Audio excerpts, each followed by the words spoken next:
시선집중 3부의 문을 열겠습니다. 간호법이 지난달 28일 국회 본회의를 통과했습니다. 의사의 수술 집도 등을 보조하면서 의사 업무를 일부 담당하는 진료지원 간호사를 명문화하고 그 의료 행위에 대한 법적 근거를 마련하는 게 핵심 내용이었는데요. 하지만 업무 범위가 어디까지냐, 이게 이 법에서는 정해지지 않았고요. 시행령으로 정하기로 했는데 이걸 두고 지금 여러 가지 목소리가 나오고 있습니다. 그래서 저희가 타경란 대한간호협회 회장을 모셨는데요. 관련 이야기 좀 나눠보도록 하겠습니다. 어서 오세요. 안녕하십니까. 일반적으로 언론은 PA 간호사 이렇게 많이 썼고 저는 지금 진료지원 간호사라고 하는 표현을 했는데 지금 법에는 진료지원 간호사 이렇게 지금 용어가 통일되어 있는 건가요? 법 조항에는 진료지원 간호사로 되어 있습니다. 그럼 진료지원 업무 수행이라고 되어 있습니다. 그러면 진료지원 간호사 이게 이제 정식 명칭이 되는 겁니까? 앞으로 어떻게 되는 겁니까? 진료지원을 하는 간호사. 예, 그렇게. 네, 진료지원 업무를 하는 간호사라고 예. 보시면 될 것 같습니다. 일단 지금 이제 핵심 문제는 그러면 업무 범위가 어디까지냐 이거잖아요. 네, 근데 그건 맞습니다. 지금 아직 안 정해졌고 시행령으로 정하게 돼 있으니까. 네. 근데 일단 그럼 이거부터 좀 지금 현장에서 진료 지원 업무가 어디까지 지금 이루어지고 있는 겁니까? 어느 정도로까지 넓어지고 있는 건가요? 잘 아시겠지만 작년에 저희가 준법투쟁이라는 걸 통해서 현장에서 하고 있는 진료 지원에 관련된 많은 업무들이 얼마나 있는지를 저희가 신고를 받은 적이 있습니다. 상당히 많은 범위에 해당하는 업무들을 진료 지원의 업무들을 간호사들이 다 하고 있다라는 거를 병원급과 관계없이 하고 있다는 걸 확인했었고요. 네. 이번에 이제 전공의 이탈로 인해서 가지게 되는 의료 공백 상황에서 저희들이 진료 지원에 해당하는 내용들을 조금 구체적으로 명시하는 것을 간호사 업무 범위 시범 사업이라는 걸 통해서 네. 어떤 업무들은 전문 간호사가 할 수 있고 어떤 업무들은 숙련된 우리가 일명 이제 가칭 전담 간호사라고 합니다. 숙련된 간호사들 난이도가 있는 업무들을 할 수 있는 거는 어떤 것을 할 수 있고 그다음 일반 간호사는 어떤 업무를 할 수 있는지를 저희가 88개의 최종적으로는 88개의 업무들을 이제 서히 말하면 이제 병원에서 진료 지원에 해당하는 업무를 간호사가 할 수 있도록 네. 그러면 그동안 해왔던 것들에 대한 소위 말하면 이제 한시적인 법제화를 할 수 있도록 간호사 업무 범위 시범 사업에서 이제 명시한 바 있습니다. 지금 현재까지 그렇게 하고 있습니다. 간호협회 그러니까 주도로 설정된 업무는 88개. 네, 맞습니다. 이렇게 이해하면 네, 되고. 네. 그런데 현장에서 실제로 이루어지고 있는 업무는 이거보다 더 넓습니까? 그러면? 저희가 최근에 이제 현황 파악을 좀 해봤는데요. 네. 그 이제 88개를 저희가 이제 시범 사업에 명문화하면서 병원에서 필요한 경우에는 그 이제 어떤 그 시스템을 만들어서 업무 범위에 대한 좀 더 확장을 할 수 있는 그러니까 그 병원마다 가지고 있는 간호사들의 뭐 역량이라든가 난이도라든가 숙련성이 다르기 때문에 네. 그 부분에 한해서는 심의를 할 수 있는 기구를 만들어서 확장하도록 했는데요.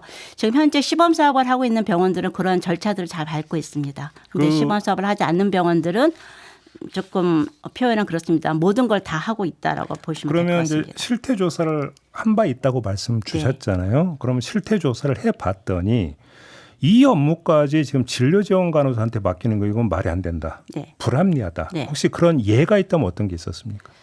제가 이제 신고 내용이기 때문에 예. 익명이 있고 예. 또 업무 범위에 어떤 지금 사실은 시범 사업에 포함되지 않는 거기 때문에 말씀드리기는 어렵지만 네. 저희가 88개 이상의 업무들을 하고 있다는 말은 분명히 말씀드릴 수 있을 것 같습니다. 훨씬 넓다. 네.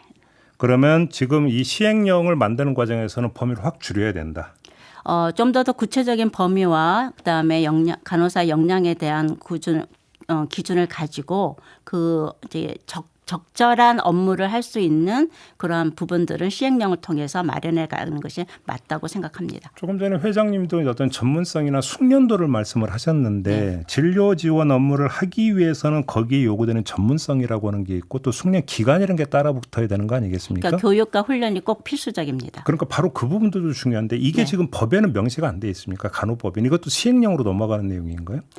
간호법에도 일정 부분에 대한 교육과 훈련 기준에 대한 것들은 자격을 요하는 부분이 있고요. 그다음에 이제 전문 간호사라는 저희 지금 이제 어떻게 보면 의료법 안에서 있는 이제 숙련된 간호사 중에 석사학위를 가지고 있는 전문 네. 간호사가 있습니다. 예. 전문 간호사와 예. 그다음에 교육과 훈련을 받은 자격을 가진 간호사. 그러니까 저희는 일명 지금 현재로서는 가칭 전담 간호사가 명칭하는데요. 그런 부분들이 지금 간호법 이번에 그 업무 수행에 관련된 조항에 명시가 되어 있습니다. 저희가 일전에 보건의료 노조하고 인터뷰를 했어요. 네. 그때 이제 그 노조 위원장께서는 이 진료 지원 간호사 같은 경우 그냥 병원에서 그냥 설득해가지고 간호사를 일시키고 이런다 이런 이야기로 하던데. 실제로 그러니까 이 전문성이나 숙련도가 없음에도 불구하고 지금 현장에서 그렇게 간호사가 투입되는 사례가 많다고 파악하고 계십니까? 기존에 이미 그런 일들이 비일비재했다라는 거는 이미 뭐 사회도 다 알고 계신 내용일 거고요. 네. 그 부분을 막기 위해서라도 저희가 이 부분이 법에 명시돼서 법적인 한계와 네. 그다음에 그 간호사들에 대한 그 자격과 이런 부분들이 그 소위 뭐랄까요 합법적인 범위 안에서 논의가 돼야 된다고 그러면 보는 겁니다. 별도의 자격증 발급이나 이런 것도 필요하다고 보세요? 네, 필요하다고 봅니다. 아 그래요? 그럼 이제 간호사도 그러니까 뭐라고 할까 유형이 좀 나뉘어진다 이렇게 보면 되는 지금 거예요? 현재 전문 간호사는 있고요. 예. 그다음에 지금 숙련된 간호사들에 대한 제도적인 부분들이 마련돼야 된다고 그러니까 생각합니다. 이제 뭐 관련 교육을 몇 시간 이상 이수한 자에게 이제 뭐 이래서 뭐 진료 지원 간호사 자격증을 준다 이런 식으로 이제 가야 된다라는 말씀이시죠? 왜 그러냐면 일정 부분에 대한 특정 자격과 훈련과 그 이제 뭐랄까 어떻게 자격을 취득하게 되면 네. 환자들에 대한 건강 성과와 안전에 굉장히 밀접하다는 연구 성과들이 이미 근거가 많이 마련되어 있습니다. 해외에서. 그렇기 때문에 자격은 굉장히 중요한 하나의 바로미터 역할을 한다고 생각합니다. 그러면 그렇게 해서 진료 지원 간호사가 많이 양성이 돼서 현장에 투입이 된다고 그러니까 가정을 하면 그러면 그 진료 지원 간호사들은 상당 부분 기존 전공의들의 업무를 대체할 수 있는 겁니까? 지금 현재도 하고 있고요. 예. 네.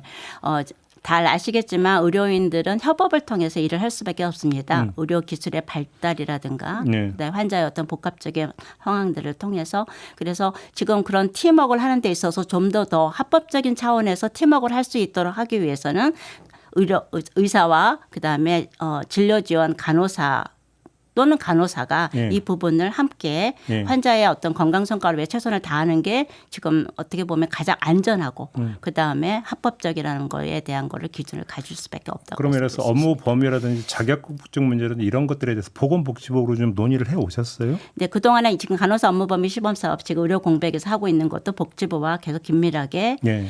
협조를 했고서 복지부에서 간호사 업무 범위 시범 사업을 지금 시행하고 있는 겁니다. 그러면 지금 이제 시행령 때문에 여쭤본 건데 네. 시행령 어떻게 초안 이런 거 좀 나왔습니까? 어때요?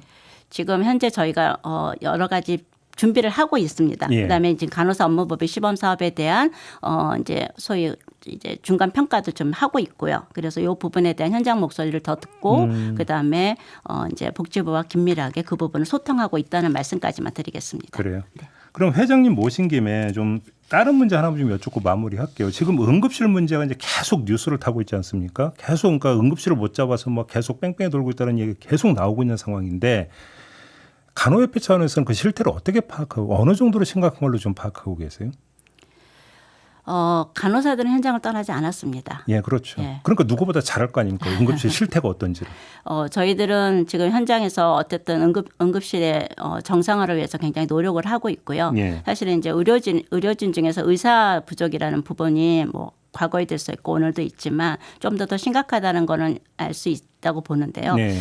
그럼에도 불구하고 간호사들은 그 공백을 메꾸기 위해서 열심히 뛰고 있다는 말씀까지만 드리겠습니다. 알겠습니다. 자, 오늘 말씀 여기까지 들어야 될 것 같네요. 고맙습니다. 감사합니다. 네, 타경란 대한간호협회 회장과 함께했습니다.